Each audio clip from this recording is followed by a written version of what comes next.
after I gave him the passion test, it was so fun. He was so clear. I love Jack Canfield. I hope you guys get to have him here.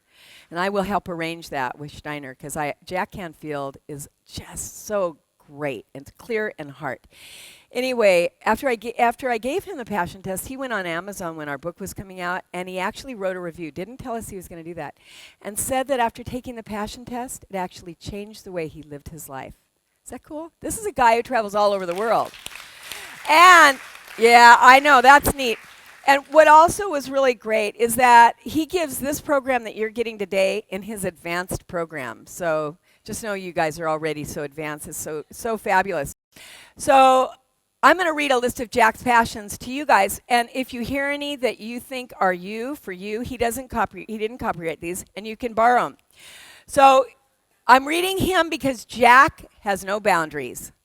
The guy knows that what you love and God's will for you is one and the same.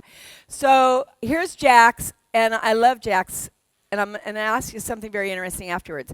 So Jack's, being of service to massive numbers of people, having an international impact, enjoying celebrity status, being part of a dynamic team, having a leadership role, helping people live their visions, speaking to large groups, having an impact through television, being a multimillionaire, having world-class quarters and support team, having lots of free time, studying with spiritual masters, being part of a spiritual leaders network, creating a core group of ongoing trainers who feel identified with my organization, and having fun.